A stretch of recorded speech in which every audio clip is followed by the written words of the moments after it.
I know you're probably tired of all the online gurus and entrepreneurs who sell dropshipping, marketing, pump and dump schemes, NFT schemes, and other get rich quick schemes.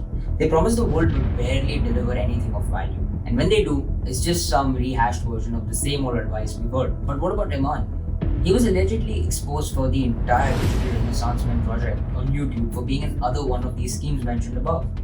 And just that of sales but of no value to anyone. But I think otherwise, and that's what I want to talk to you about today. So let me explain. Firstly, Iman Gadhzi is a self-made millionaire who has made over $25 million over the past few years. He's achieved time, location, and financial freedom, and has shared his thoughts and knowledge with the entire world through his YouTube videos, podcast collaborations, and his businesses such as Agency Navigator. I know that tons of people criticize Iman for being a salesperson and only being interested in making money. But I don't think that's fair. Sure, he sells products like Agency Navigator, but they provide value, and the value is real and tangible.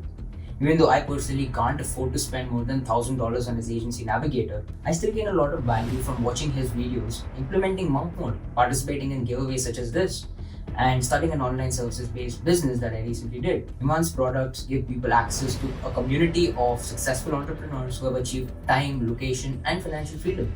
And as the saying goes, you are the average of the 5 people you spend the most time with. By surrounding yourself with successful people, you set yourself up for success.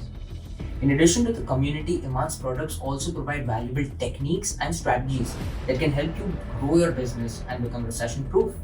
For example, his Agency Navigator teaches you how to start and scale an online services-based business, which is a great way to achieve time, location, and financial freedom. So even though Iman is a salesperson, he still provides value to his audience, whether you pay him or not. For example, the YouTube channel is filled with valuable content that can help you improve your life and achieve your goals.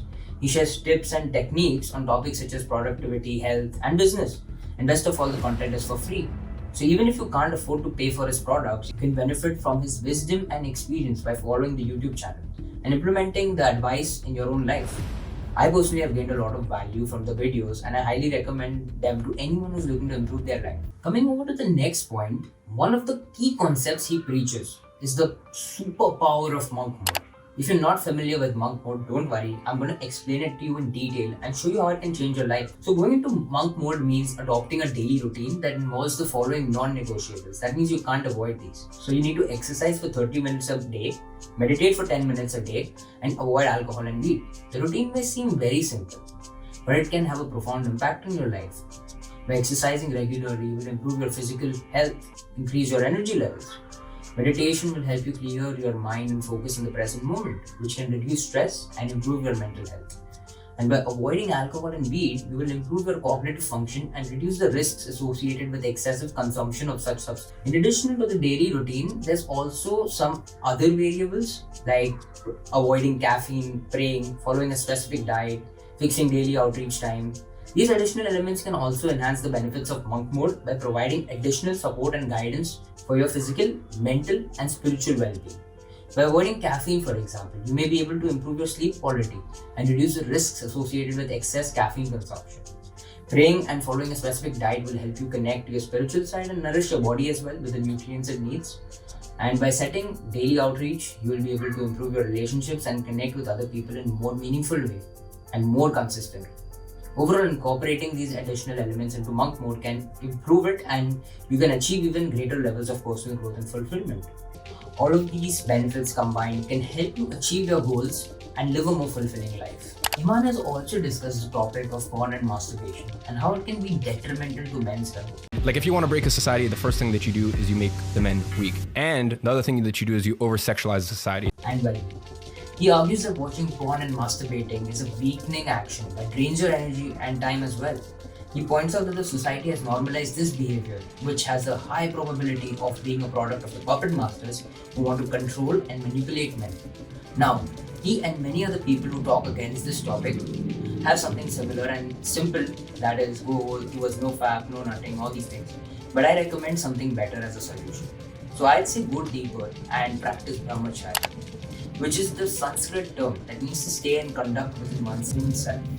This practice involves abstaining from sexual activity by simply stopping to touch your own body sexually and further taking it deeper by not thinking about such thoughts in your psychological process in order to conserve your energy and focus on your goals. I argue that this practice has many benefits, including increased energy, focus, and productivity. It's disgraceful how society has accepted porn and masturbation as a normal part of life. Oral, anal, roleplay, teenage gangbang, orgy, pain, gagging, incest, rape. Men are bombarded with images and messages that promote this behavior, and as a result, men have become addicted to it. Sites like Pornhub get over 100 million views a day. That is one site only. A site that mostly promotes that guys who never ejaculate or girls who don't scream basically don't exist, that women get aroused more when you hurt them, or maybe that not asking for consent is sexy. I once met with a guy who shared his concerns about his girlfriend never screaming and moaning like they do in porn. And he goes, "What am I doing wrong?" And then he says, "You know what? Maybe I should try to strangle her." This is something many people think because of porn. I truly was firstly, as a young kid, all the way to lately. This addiction not only drains out your energy, but also weakens you physically, mentally, and emotionally. In the past, men were expected to be strong, disciplined, and in control of their sexual desire. But now society has turned their back on this idea and promotes a culture of weakness and dependence. As Iman says, And they've done this on purpose. That's why, like, in schools, they'll be like, oh, no, like, porn it's healthy, it's normal to watch porn, right? Like, masturbate as much as you can. Okay, cool. So you're gonna lower your testosterone, and the most important thing is you are gonna bring about a feeling of shame. And on the spectrum of emotion, shame is the worst thing you can feel. Guilt is above shame. When you operate out of shame, you can't do anything. men are taught to seek instant gratification and pleasure. Rather than developing self-control and discipline, this has led to a generation of weaker men who are unable to handle the challenges of life and easily get manipulated. Let me get retrospect now and talk about my experience and what has led to this practice. So there was this one night, I was at a club and I met a girl who was incredibly attractive.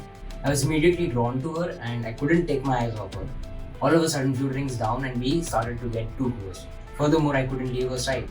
Even though I knew this had nothing to do with relationships or love or any of these things, but this was just to satisfy dirty random thoughts. Furthermore, got home, still couldn't get her out of my mind. I was consumed by the thoughts of her and couldn't sleep. Through these moments, I had a realization that this was nothing more but a pure case of slavery. Slaving to my own mind, and further knew that this was not the path I wanted to go ahead on. I decided to make a change and started practicing Brahmacharya the next morning onwards. It wasn't easy at first. I had to overcome my bad habits and cravings. But over time, I started to see the benefits of this practice. I have more energy, I am more focused, I'm able to achieve more in a day. I also felt more in control of my life and emotions. It's been a solid 8 months since I've started practicing this process, and I have no regrets. I know that this is the right path, for me at least, and I will continue this journey for a while. And I hope that this story can inspire you as well to make a similar change, if not the exact same, in your life, and experience the benefits of a process that's really beautiful. In addition to this advice, Iman also discussed the concept of puppet masters. Now I'm going to try and use this word as less as possible, so understand my point when I go to another perspective to refer to these particular set of people. But further, he speaks about how they control everything in society.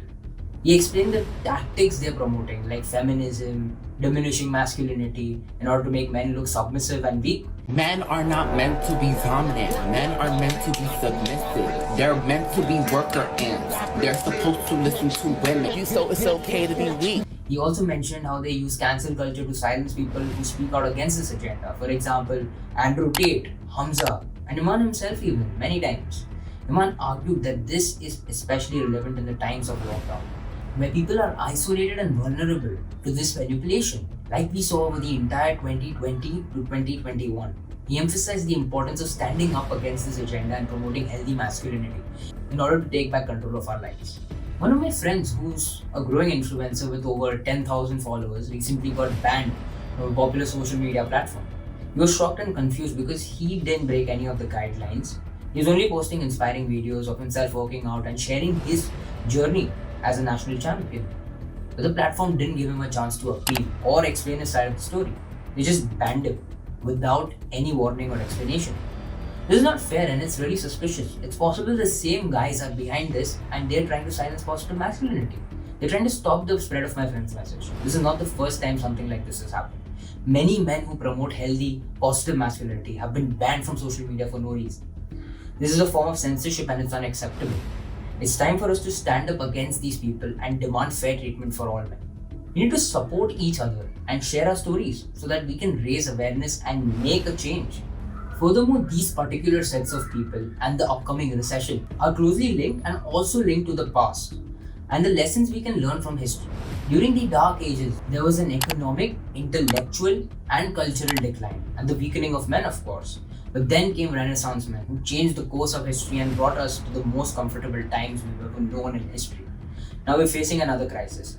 The puppet masters are trying to control us, manipulate us, and the economy is heading towards a recession.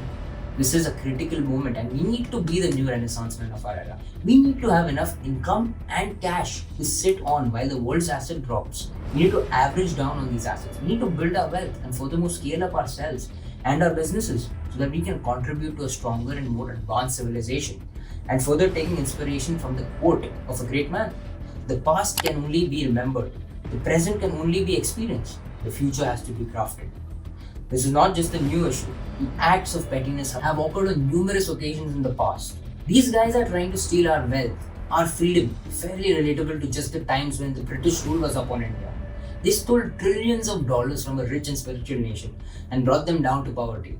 Furthermore, weakening man by various techniques such as promoting total slave mindset as implemented by their education system only to create people who follow commands and punish creativity in the minds of Indians. We cannot let this happen again. We need to stand up against the puppet masters and take control of our lives and our destinies. In conclusion, I don't have a problem with you working a job or the way you live. I just want to encourage you to make a change and take some time to work on yourself and your side hustle, of course. And as the quote goes, work hard at your job. You can make a living, which is fine. Work hard on yourself. You can make a fortune, which is super fine. This is not about quitting your job or becoming a full-time entrepreneur. It's about providing value and improving your life, honestly. And of course, for me, there's a benefit involved in doing the entire You Get What You Give project, but why not? If you really have a problem with what I'm saying, just take 30 to 40 days, practice monk mode. Find something you can obsess over. Build it as a side hustle. You don't have to quit your job. If you do this consistently, you will subconsciously find value in this process, which will automatically cause you to stick to the path and become a stronger man. What experience took years to come will come in a few months, if not days. Lastly, it's worth mentioning that this is not me boasting or criticizing Iman's character. I have no information about his personality or his methods, like what he uses for marketing, sales, and the way he manages his YouTube. And I honestly don't think that's relevant to my plan with this particular video. The point here is that we can benefit from the wisdom of someone with experience, even if it's just by following some simple and effective strategies that don't cost us anything to implement in our own life. Thank you so much for watching this video and I hope you found this video valuable. I invite you to join me on this entire journey and become a Renaissance man of our era. Together, we can create a better future for ourselves and the next generation.